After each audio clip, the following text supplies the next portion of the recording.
Welcome back to Jamstar's Corner. Today, we're heading back into the archives to a conversation recorded on the 31st of January, 2025. Back in late 2024, through the comment section of the original Jam Scam, I had the pleasure of meeting Florence. Florence had studied art history, and it quickly became apparent that she had an extraordinary knowledge of historical artworks, particularly the symbolism, imagery, and visual language hidden within them. At the time, Florence had been doing her own research into something many of us had looked at, but perhaps hadn't truly seen. The Coronation Invitation. The beautifully illustrated invitation created for the coronation of King Charles III and Queen Camilla. So, I invited Florence to sit down with me and take us through the invitation, not simply as a decorative piece of artwork, but symbol by symbol, detail by detail. And what followed became something of a breakdown workshop. Before we begin, I want to acknowledge the considerable amount of work and research Florence had already put into this subject. I'm extremely grateful that she was willing to share that knowledge with me, and with everyone following the Jam Scam at the time. I should also apologize for the audio quality in this archive recording. Unfortunately, it wasn't 100%, but I didn't want that to prevent me from bringing this conversation back out of the archives. Because Florence's knowledge was impeccable, and I think you'll find what she has to say fascinating regardless. So, look closely. There is far more within this invitation than you might notice at first glance. Please enjoy part 1, the symbols within the coronation invitation. Welcome to the show, everyone. Today we have something a little bit special. Actually, it's very special. I have made connections with one of the Jamsters. Her name is Florence, and Florence has a has a background in art history, and we have emailed each other and we had a little bit of a chat about the coronation invitation, and I wanted to share some of Florence's expertise with yourselves because she's very knowledgeable and very interesting, actually. So welcome to the show, Florence. Hello, Jam. How are you? I'm very well. Great to hear your voice. Glad to hear yours too. Always nice, right? Yeah. When we can. Yes, it's really, really nice. I was so excited. I'm so excited that we can do this because when you've done so much work on this invitation, and I just wanted to try and share it with other people so that we get a bit of background on it. Yes. It's quite I remember the emails that we sent back and forth and all this stuff, and I remember you said, oh my goodness, so many things to look in this stuff. And that's true.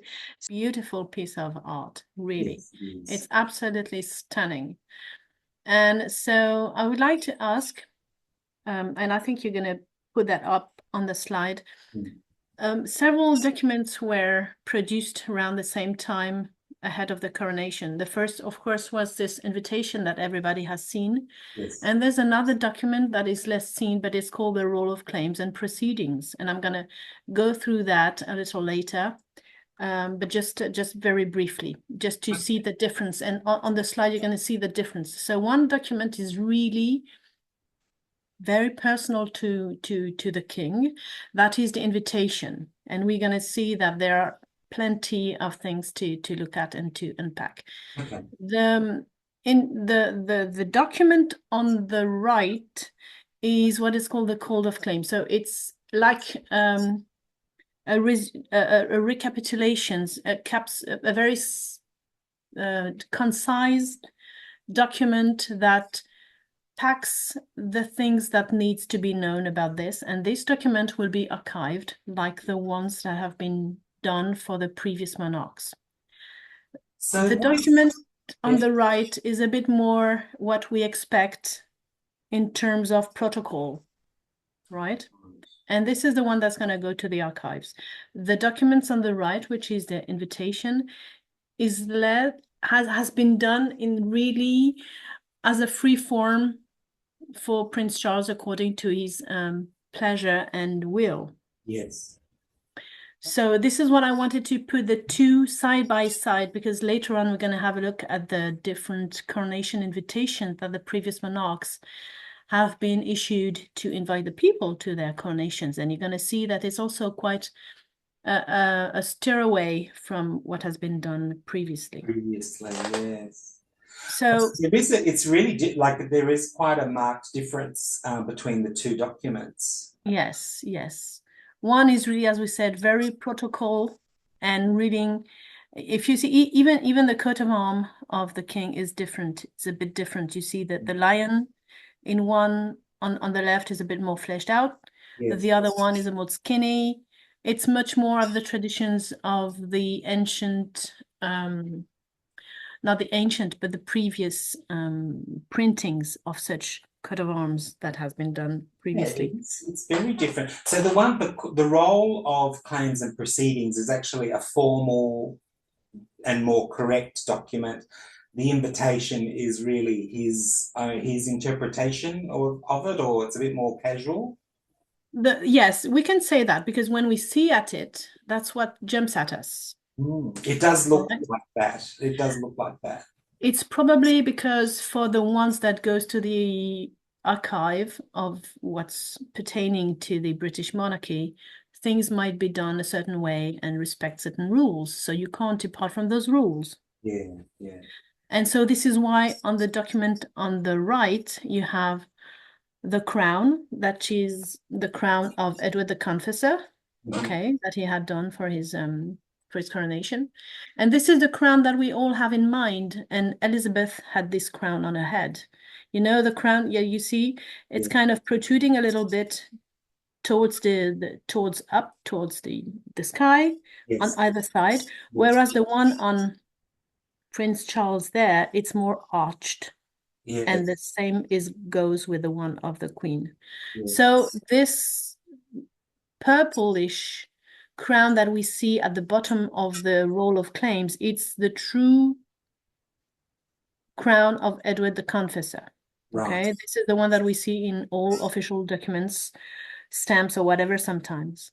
Yeah. You can see also that you have of course, the usual symbols of the countries that are making up the United Kingdom.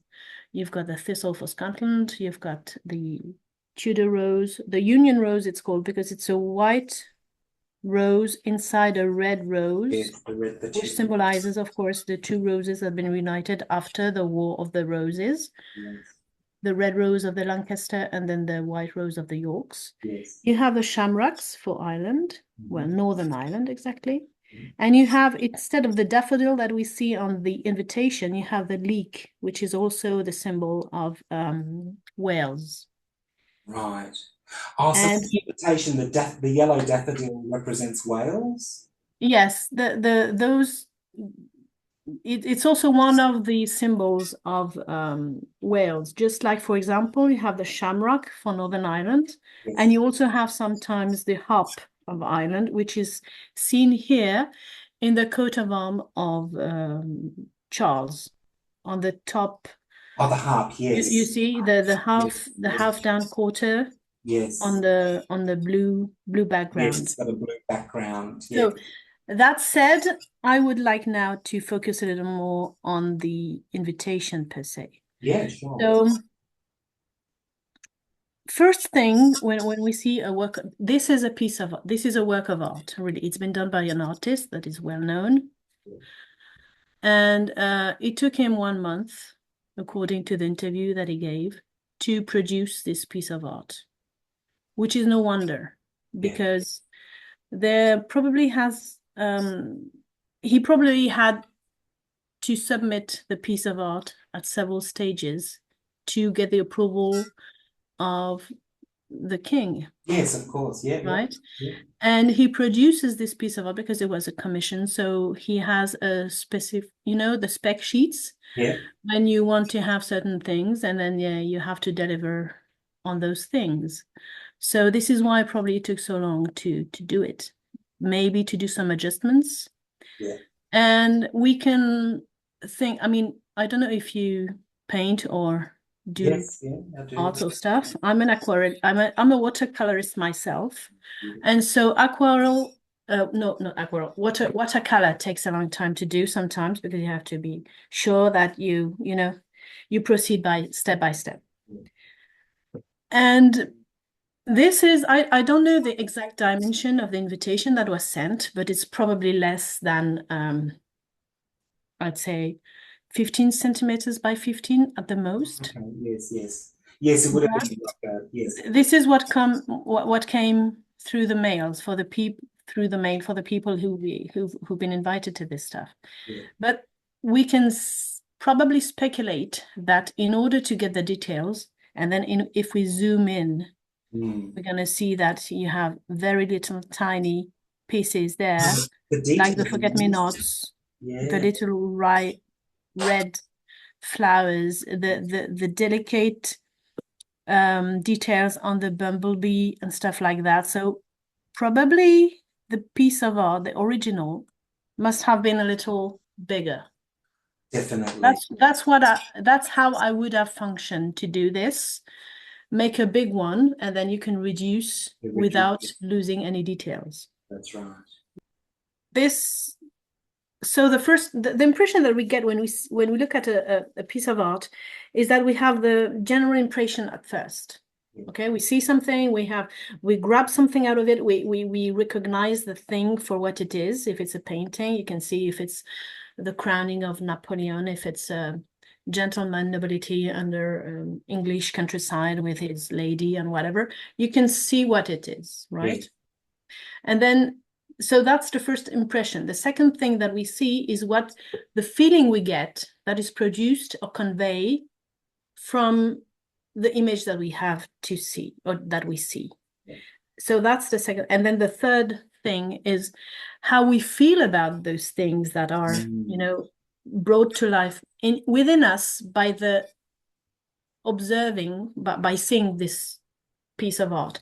Yeah. And then the last thing that we have to do is to delve a bit more to see the things that are a little bit difficult to see from afar. So we have to come closer to see the things that are not completely hidden or not hidden, but that are a little more difficult to see from a distance. Yes. And this is exactly what this invitation is. It draws us within to have a better look, because we want to see the richness of the colors, of the details, of the drawings, of the illustration, and the thing that maybe we can decipher from it. Why is it there? Why this thing? Why that? And stuff like that. Yeah. So we can go a little more deeper into this. Before we do that, I would like to call a second slide. That is what the impression we get when we first see this invitation. Yes. And it's the slide with the illuminated manuscripts from medieval times. Oh, yes. Right? Because this is the first impression that we get. It's not a painting. It's not just a printing like we will see in a minute for the other invitation of the previous sovereigns. It really looks like a beautiful illuminated piece of parchment or book that were done in the medieval times. Yeah. We can, people maybe, I mean, in England, people are very, how do you say that? Familiar with the Book of Kells. Yes. That's in Dublin. But many other can be seen in various museums. And the two that I've chosen here are from the French Très riche sœur du Duc de Berry, which is a very famous and very well known. Those things are book of prayers. Okay, they take years to make because it's made of parchment paper or vellum, that it's made from animal skin, that needs to be polished, that needs to be thinned because it's quite rough, that needs to be going through certain processes involving talcum and such things and sanding. So it's a very long process to produce those books. And then after that, the monks copy or illustrate the book, and it takes a long time. Yeah. We've known that, for example, the Livre d'Heures of Jeanne of Évreux in France took 4 years to complete. Okay. Wow. So, and most of the time it's reserved for people of the nobility because it was before, of course, prints and books were widely available to the public. And so this invitation is really clearly to be made parallel, to draw parallel with those eliminated Yes. I can manuscripts. see that Right? now. I can see, yes, what the intention was, like where Yes. inspiration came from. Because you can see the border is absolutely beautiful. Yeah. The calligraphy also make us think of the calligraphy, maybe a little less ornate than the calligraphy that were used in the time with the Oncial and then the Gothic and whatever, the Fraktur. But you can still see that it is similar to that. Yes, it is. It is so beautiful that it even could be framed as a beautiful piece of art that you can hang somewhere. Jamsters, that was part one of our workshop with the Coronation invitation with our gorgeous Florence. I apologise for my audio. I don't know what happened there, but luckily Florence's audio is very clear.